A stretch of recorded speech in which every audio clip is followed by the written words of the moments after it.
noite a todos. Nosso abraço fraterno e os nossos votos de muita paz. A respeito da reflexão dessa noite, o capítulo do Evangelho que nos inspirou a ela é o capítulo 15, que vai falar fora da caridade, o capítulo 15 do Evangelho, segundo o Espiritismo, que vai falar fora da caridade na salvação. Nós escolhemos um diálogo entre Jesus e o Senhor da Lei. Isso está narrado em Lucas, no capítulo 10, versículos 25 a 37. Então esse doutor da lei pergunta a Jesus para o tentar. Porque muitos dessa época, e muitos doutores da lei, na época do Cristo, direcionavam as perguntas a ele, não porque o achavam e reconheciam nele o mestre, mas mais um contraventor, mais alguém que fazia um movimento contrário àquilo que era vigente na época. Então esse doutor da lei pergunta a Jesus: mestre, o que preciso fazer para possuir a vida eterna? E entendendo aqui a vida eterna como uma felicidade duradoura, como um estado de espírito benevolente, um estado de espírito caridoso, um estado de espírito feliz. Então ele pergunta a Jesus: o que eu vou fazer para possuir essa felicidade? E essa pergunta nós também fazemos de certa maneira. O que eu preciso fazer para ter saúde? O que eu preciso fazer para ter uma vida mais ajustada e equilibrada? O que eu preciso fazer para controlar os meus ímpetos? Então essa pergunta, nela, contém muitos questionamentos pertencentes a todos nós. E Jesus lhe responde com uma outra pergunta: o que está escrito na lei? Porque esse doutor da lei sabia que continha a lei. E ele fala, ainda Jesus: o que é que lês nela? Ele responde: amarás o Senhor teu Deus de todo o teu coração, de toda a tua alma, com todas as tuas forças, e de todo o teu espírito, e a teu próximo como a ti mesmo. Aí Jesus fala: respondeste muito bem. Fazer isso e você viverá essa vida eterna. Então, ama a Deus com toda a tua força, com toda a tua pujança, com toda a tua vontade, e ama o próximo. Porque se você tem essa relação estabelecida com Deus, e Deus não é um ente que se reconhece no exterior, se reconhece Deus dentro de si mesmo. Então, se eu amo esse Deus em mim, lógico, eu já estou fazendo, eu estou dando cumprimento à lei. Mas ele ainda insiste. Porque quando Jesus finaliza, quando ele mesmo finaliza dizendo que eu devo amar o próximo como a mim, ele pergunta ainda, esse doutor da lei pergunta a Jesus: mas então quem é o meu próximo? E Jesus nos conta então a parábola do bom samaritano. Então descia de Jerusalém para Jericó um homem que foi surpreendido por ladrões. Esses ladrões, além de tirarem tudo daquele homem, o violentam e deixam ele caído à margem do caminho. Depois que esse homem ali está já algumas horas, passa um sacerdote pelo mesmo caminho e age com total indiferença. Vem um levita, ou seja, esse sacerdote e esse levita são pessoas que comungam a mesma prática. O levita também passa, porque são duas pessoas relacionadas à prática da religião da época. Isso é importante a gente entender nessa parábola. Não eram pessoas que não tinham uma direção religiosa, uma orientação. Eles tinham, mas viram um homem lá e foram embora. Mas passa um samaritano, porque havia uma disputa territorial à época de Jesus, e também uma divergência do ponto de vista religioso, coisa comum ainda nos nossos dias. Às vezes nós brigamos por causa de religião, como se isso fosse muito importante, né? Mas naquela época aconteciam as mesmas coisas. Mas passa o samaritano, que naquela época era considerado uma pessoa de má vida, uma pessoa sem bons propósitos, sem valores, sem orientação.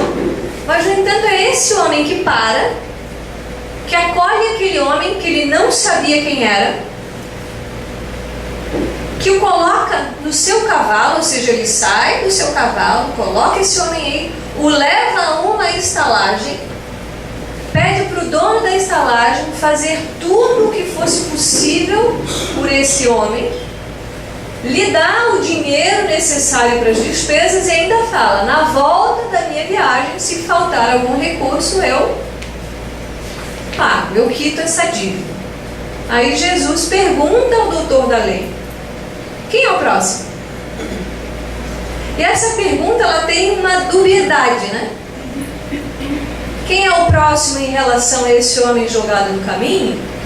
E quem será o próximo que pode estar ali no caminho e vai precisar de socorro? Porque a gente nunca sabe em que lugar e por que lugar nós vamos transitar. Quando nós falamos de espiritismo na vida prática, não há como a gente pensar em doutrina espírita sem a vivência desse preceito que é o maior de todos. Nesse mesmo capítulo, num comentário de Kardec, ele vai dizer assim, que aquele que é caridoso já é um discípulo de Jesus. Ele não fala ali aquele que é um espírita, aquele que acredita nos espíritos, que acredita na reencarnação. Ele, em nenhum momento ele menciona isso, mas ele diz que aquele que é caridoso. Então a vida é como esse caminho de Jerusalém para Jericó. Nós temos duas cidades nessa história. Uma cidade que é Jerusalém, que pode representar muito bem todos nós. Cada um de nós é uma Jerusalém. Porque nós temos um corpo, esse corpo tem necessidades, mas às vezes nós achamos necessidades a mais, nós queremos muitas coisas, achamos que vamos ser felizes, ou seja, a gente às vezes se equivoca pensando que nós vamos dispor dessa vida eterna, dessa felicidade eterna, em realizando todos os nossos desejos. Então essa é a Jerusalém, é uma cidade à época, a capital, onde havia uma efervescência de uma vida material e de muitos apelos. Mas Jericó, no entanto, é uma cidade do interior, é uma cidade singela, é uma cidade muito simples. Mas, no entanto, é um lugar que nós pouco visitamos, que é esse aspecto mais íntimo. O exterior, muitas vezes, nos parece muito complexo. O exterior, muitas vezes, se mostra para nós com inúmeras necessidades. E muitas vezes nós buscamos necessidades imaginárias, achando que atendendo a todos esses apelos externos, nós vamos ser mais felizes.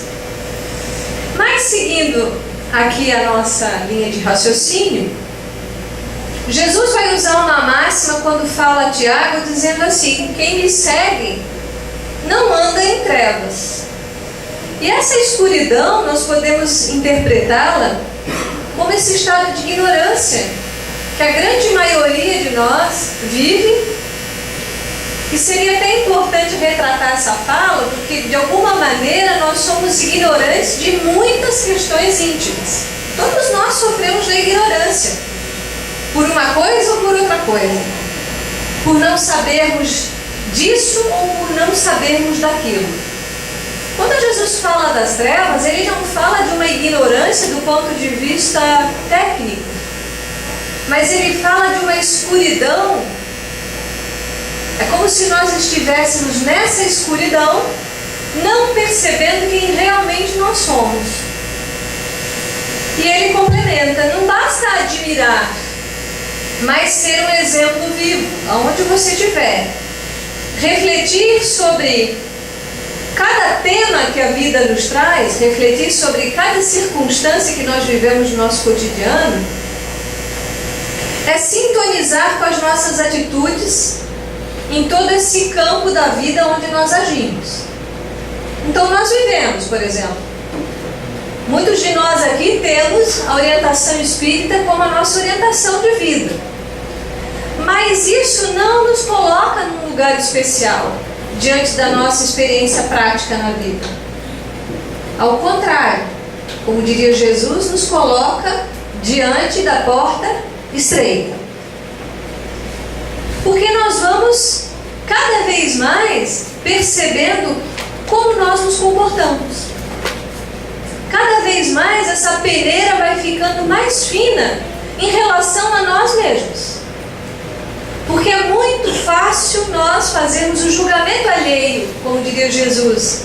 Você aponta para o outro, como se o outro tivesse só um cisquinho no olho, mas a gente não consegue ver a trave que tem na nossa frente.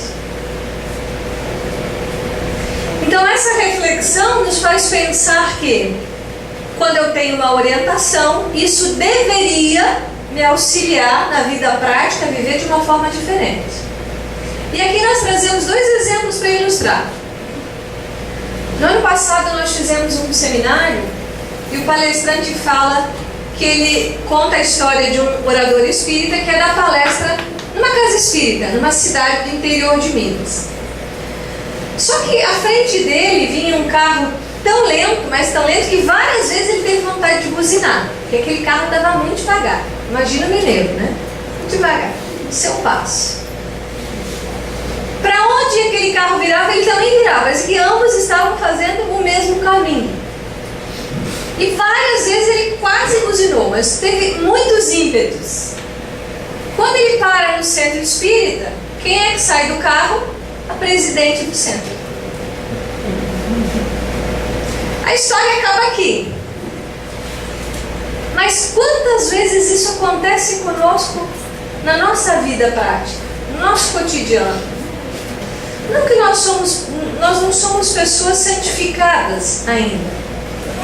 Porque quando nós reconhecemos a nossa fragilidade e o nosso ponto nevrálgico, ou seja, há um lugar dentro de nós que ao mínimo toque do outro nos inflama. Tem coisas dentro de nós que pode ser o mínimo incômodo, aquilo já pode trazer algo de muito grave de dentro de nós. Por isso que às vezes é melhor fazer silêncio, porque às vezes a gente entra numa briga, né? E sai dela muito feio, muito pior do que quando entrou. Há uma semana atrás, eu conversava com um jovem do nosso grupo de jovens da Casa de Jesus. Isso num diálogo particular. E a jovem, com seus 20 anos, falando: não, mas eu já faço tudo tão certo, não tem problema eu beber um pouquinho. Mas está indo tão bem, por que precisa beber? Porque a gente acha uma desculpa. Porque eu já estou fazendo tudo tão certo, que é como se isso me dá um direito de errar. Não faz sentido.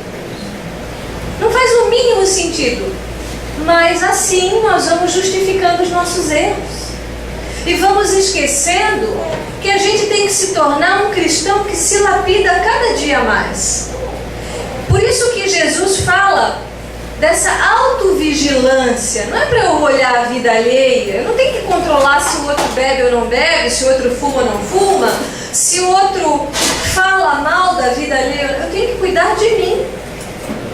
Então, nessa minha vida prática, nesse cotidiano que eu estou construindo, porque se nós fizermos uma análise muito superficial, se cada um de nós nesse momento faz uma rápida análise da sua vida, o que tem acontecido ultimamente com você, o que mais te incomoda, o que mais tira você do sério, qual é o seu grande problema nesse momento?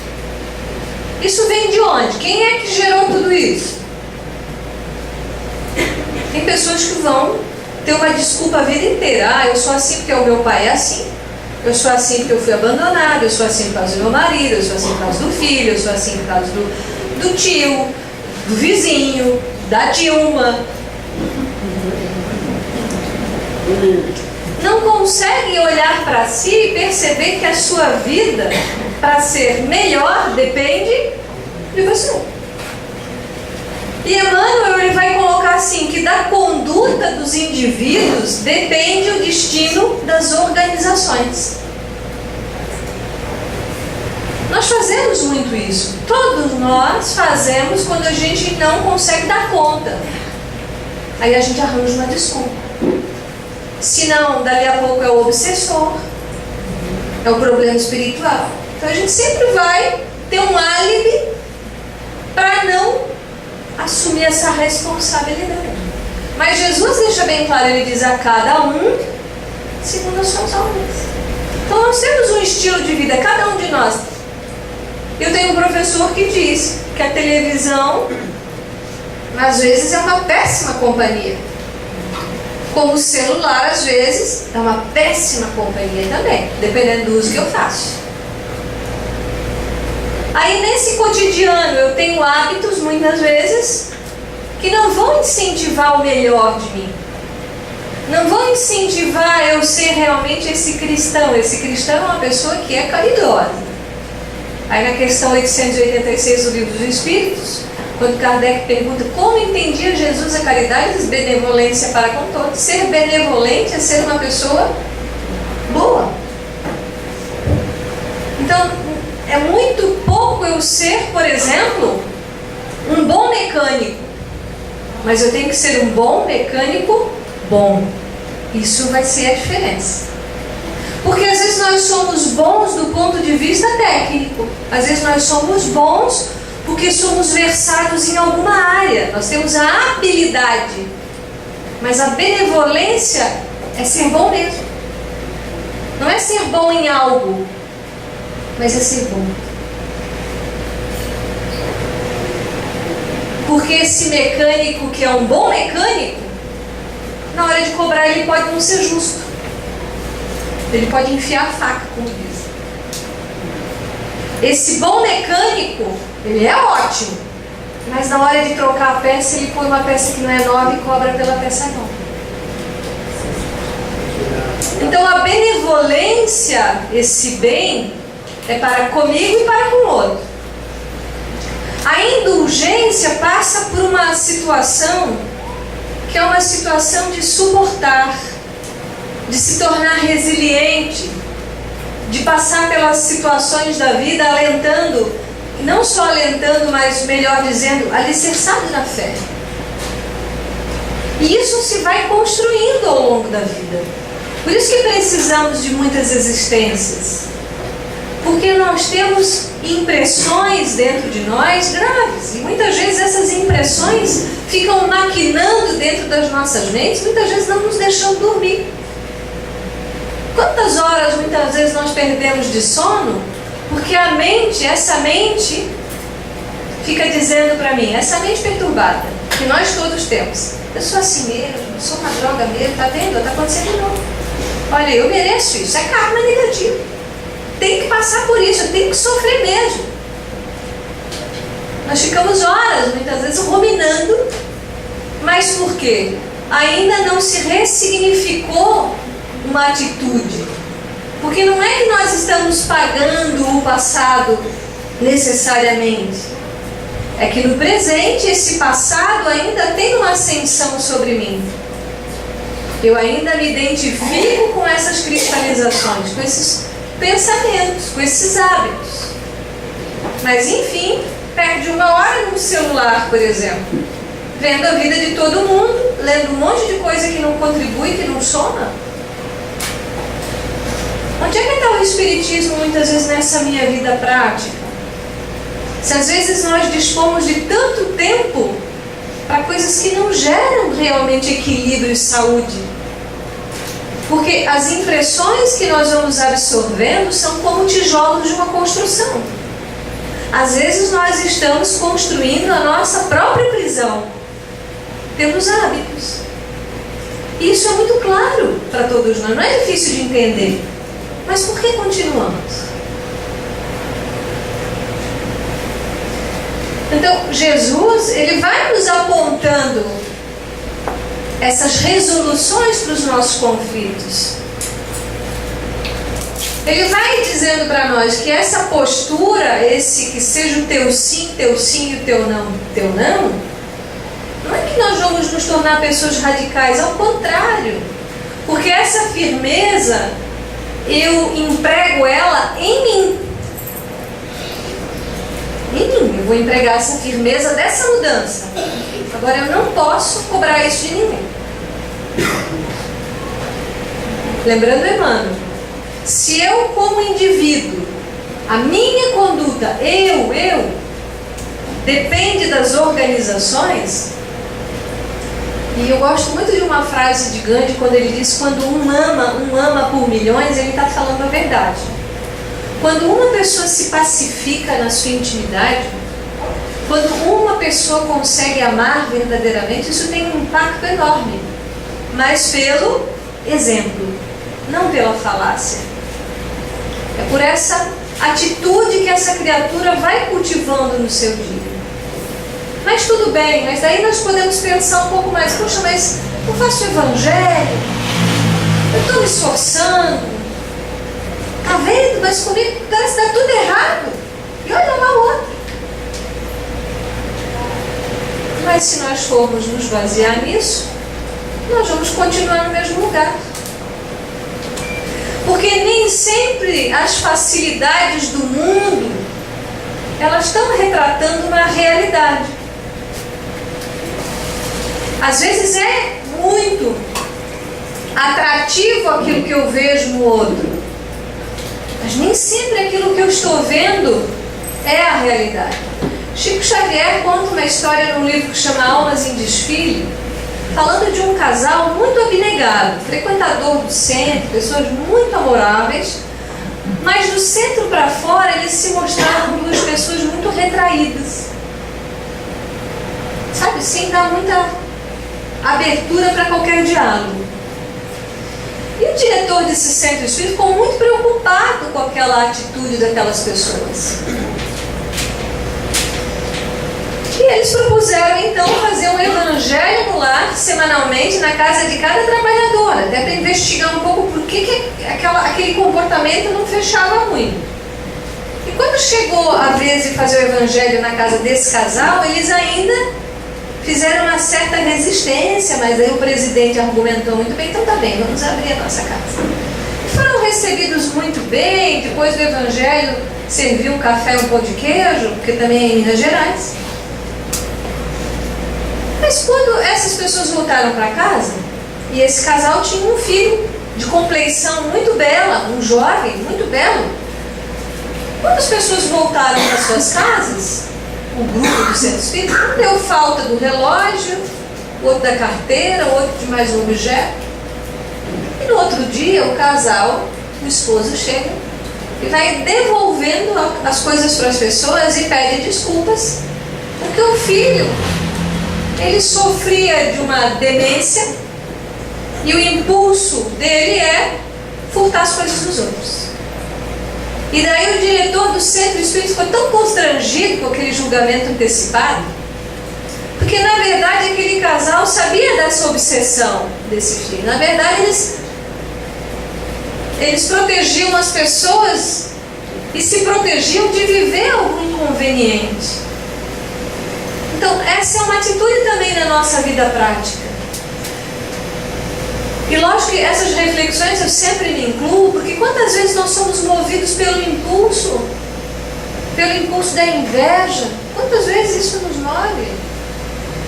Quantas vezes nós somos movidos pelo impulso do orgulho, do egoísmo? Nós somos movidos. Às vezes a nossa primeira atitude é uma reação estúpida, às vezes, ou de julgamento. Aí depois, quando a situação se revela, a gente, nossa, puxa, o que eu fui falar? Por isso que a paciência é trazida no Evangelho como um antídoto. Que nem sempre a gente tem que chegar falando tudo, maquinando tudo. Às vezes a gente precisa dar um espaço. Então nós vamos incorporando essas notas na nossa vida, aos poucos, mudando. E mudando cada vez mais e entendendo que a porta realmente é uma porta estreita. Mas nós não estamos sós. E isso é algo tão comum, mais do que a gente imagina. Porque quando nós mudamos, nem sempre nós vamos estar naquele mesmo círculo de relacionamento. Sim ou não? Por exemplo, o sujeito é um usuário de bebida alcoólica constantemente. Ele para de beber, ele vai ter os mesmos amigos? O que os amigos vão dizer dele? Ficou careta, né? encaretou, tá chato. Porque nós vamos mudando. E naturalmente nós vamos mudando alguns núcleos. Porque a gente tem que prestar atenção nas companhias. Nós temos companhias de encarnados e desencarnados, mas elas são semelhantes. Aí ontem veio um aluno conversar comigo. Pois é, depois que eu me casei, eu parei de beber. Essa narrativa eu escutei ontem. Por incrível que pareça, aqueles amigos que foram amigos de tantos anos foram saindo. Daí ele falou, aí eu fui ao meu dentista e falei para o meu dentista que dificuldade de encontrar pessoas realmente com bons hábitos, homens jovens, na faixa etária dos 34 anos, 2 jovens conversando. E o dentista fala para ele, pois eu estou sofrendo a mesma coisa. Então as semelhanças também vão mudando. Daí eu aproveitei a deixa, falei, ó, tá aí, tá um bom amigo para você fazer.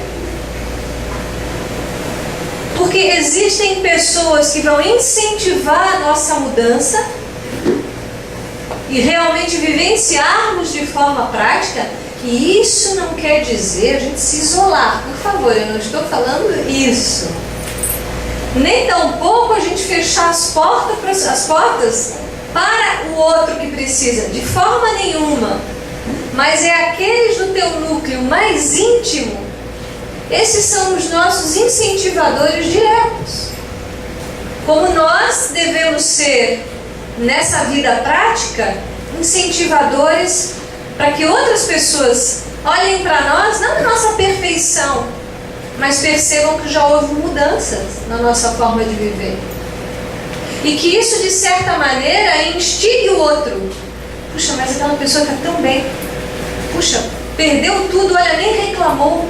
Desencarnou alguém na família, não ficou desesperado. Meu Deus, o que aconteceu? Então o Espiritismo vai nos dando uma solidez, não uma dureza. Vai nos dando uma firmeza íntima. Baseado no quê? Que essas mãos invisíveis, e são muitas, talvez nós não temos ideia de quantas mãos invisíveis laboram do outro lado em nosso favor, fora todas essas que estão caminhando conosco, a começar pelos nossos pais que nos deram a vida. E com certeza eles são os primeiros a nos apontarem um caminho para que a gente seja desse ou daquele jeito e ainda tenha a opção de continuar sendo do jeito certo ou do jeito que não é tão adequado. E nessa vida prática, na presença do Cristo em nós, nós vamos sempre encontrar motivos para agradecer, para ajudar. Porque muitas vezes nós olhamos para o nosso drama e achamos que esse drama é muito pesado, é muito grave. Mas há uma semana atrás eu falava com uma amiga que está na cadeira de rodas, que o filho de 46 anos está com esclerose múltipla, respirando só por aparelhos, e o marido está na cama também com uma doença degenerativa. E a gente reclama. Emmanuel, quando o Chico perguntou, quando o Chico reclamava muito, ele dizia, olhe na retaguarda, olhe. Não desconsiderando o sofrimento de cada um de nós sofre, e isso é legítimo. Não é porque eu não estou nessa situação dessa pessoa que está na cadeira de rodas, que tem um filho com esclerose múltipla e o marido numa doença degenerativa também, que o meu sofrimento, mas quando nós olhamos essas intensidades, faz com que a gente pense diferente a vida, faz com que a gente sinta a vida de uma forma diferente. E realmente, com Jesus, nós vamos sempre ter motivos para ajudar. E nunca falta oportunidade para agir com benevolência com indulgência e o máximo da caridade, que é perdoar. Às vezes a gente pensa, vou fazer caridade, sai distribuindo cesta básica. Ou faz a limpa no guarda-roupa e pega tudo que não usa mais. Caridade não é isso. É dar de si. Dar de si. Dar o tempo é uma coisa muito preciosa. Dar do seu tempo para algo, para alguém, para uma causa. Às vezes é uns minutos que você fica no telefone, não julgando o que o seu amigo fala ou um parente, mas simplesmente favorecendo que essa escuta amorosa, apreciativa aconteça. Dar de si, dar o seu tempo. Chico Xavier, ele, no momento da vida dele, isso é uma situação real, o Chico precisava pegar um ônibus de Uberaba até uma cidade vizinha para poder pagar uma duplicata no banco, e de repente veio um menino na direção dele e o ônibus estava se aproximando. Ele vê o ônibus chegando e vê o menino, seu Chico, e ele fica naquele impasse, bem, ou eu pego o ônibus ou eu escuto o menino. Daí ele decidiu parar, se ajoelhou, e o menino entregou uma flor para ele que ele colheu do chão. O Chico não pagou a duplicata, ia pagar com juros quando ele foi novamente à cidade para pagar, mas aí ele se dá conta de uma coisa. Quando a gente consegue abrir mão de alguma coisa da sua vida, é porque nós já estamos no caminho. Então essa já é uma vivência mais refinada ainda do Espiritismo na nossa vida, quando a gente abre mão. Como o Dr. Bezerra de Menezes deixa a filha em casa com febre e diz à esposa, fique tranquila, oremos para Jesus, sem saber o que poderia acontecer. E segue com uma pessoa para atender o necessitado. Ele abre mão daquela família e vai ao encontro da outra. Porque nós vamos nos depurando nessa paciência de cada dia, porque cada dia é uma ação paciente do tempo para nos exercitar, porque nós vamos entendendo que a humanidade inteira é a minha família. Mas os laços familiares, estreitados pela biologia, pai, a mãe, os filhos, a parentela, é esse primeiro exercício. Mas às vezes nem ali a gente consegue dar conta. Ou muitas vezes cultiva relações que são doentias sem conseguir resolvê-las porque não está resolvendo dentro de si, porque não é fora que nós resolvemos as questões. E dentro desse processo do Espiritismo na nossa vida prática, a doutrina nos oferece ferramentas, como o Evangelho no Lar, que em fevereiro nós falamos bastante aqui sobre a prática. Eu falei para a Tânia que eu ficaria muito feliz se todos pegassem os prospectos para começarem a fazer o Evangelho no Lar. A oração, quando nós oramos, isso tem um efeito tão poderoso, tão vasto, é uma coisa tão singela, é algo tão simples que às vezes a gente duvida que faz efeito, mas faz. Porque quando nós oramos, nós entramos num campo de um sentir muito profundo, porque às vezes naquela oração nós conseguimos nos colocar num estado mais humilde. E Jesus fala, bem-aventurados os humildes. Então Jesus, nas bem-aventuranças, ele vai nominando ali que é feliz. O que ele fala lá no começo? Mestre, o que preciso para possuir a vida eterna? E Jesus diz, bem-aventurados os que choram. Parece estranho ele dizer, felizes os que choram. Mas como que eu posso ser feliz se eu estou chorando? É muito profundo esse ensinamento.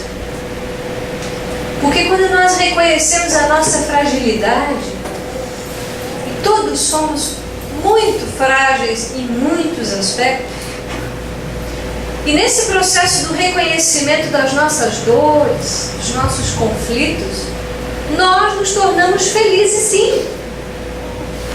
Porque esse é um grande passo da mudança.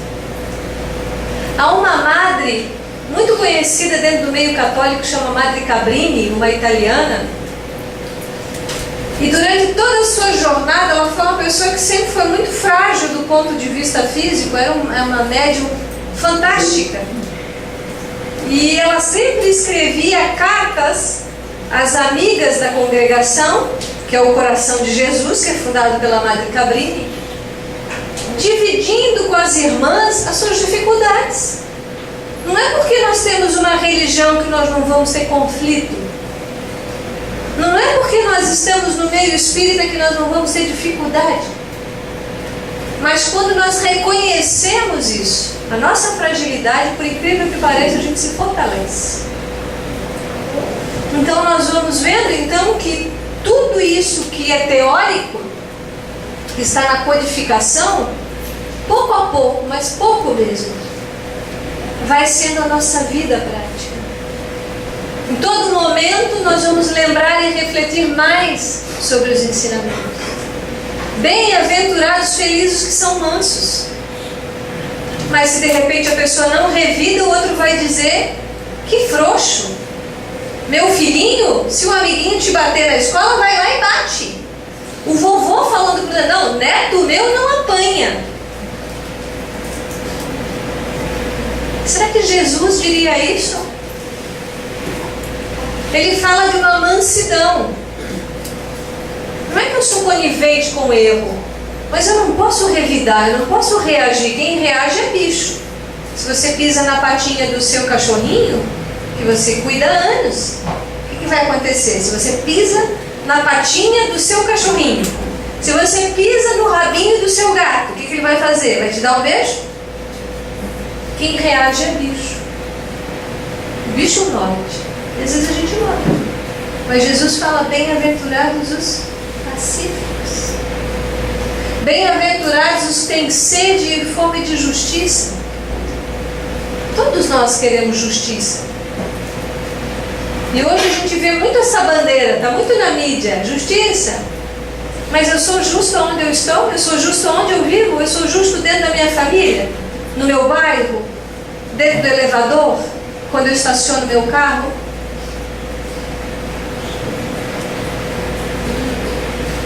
Então nós cobramos das organizações, mas esquecemos que as bem-aventuranças são aplicadas no sujeito, no indivíduo. Bem-aventurados os que choram, porque eles vão ser consolados. Jesus não deixa ninguém à deriva e ninguém à margem. Mas o que ele pede, e não necessariamente pede, mas ele diz que nós sejamos essas criaturas operosas, que nós possamos colocar isso na nossa vida prática. Errei? É muito simples. Levanta e recomeça. A paciência se foi? Começa de novo. Fez mal a alguém? Se desculpe. É muito simples, não é difícil. A dificuldade passa porque falta um pouco de humildade. Um pouquinho, às vezes são doses mínimas. Jesus não está pedindo para a gente ser Jesus de uma hora para outra. Mas ele diz que nós somos. A proposta dele é uma proposta de vós sois Deus. O que nos aguarda é algo muito especial, mas que é construído no hoje, que está sendo construído nesse momento dentro de cada um de nós. Então, meus irmãos, que fiquem para nós todas essas reflexões, e que possamos nós realmente sair daqui com mais vontade, com mais coragem, com mais disposição de sermos a mudança, como diria Gandhi, que eu seja a mudança que eu quero no mundo, aonde eu estiver, que eu faça a diferença. Eu tenho certeza que todos nós podemos fazer a diferença onde nós estivermos. Muito obrigada pela atenção de todos.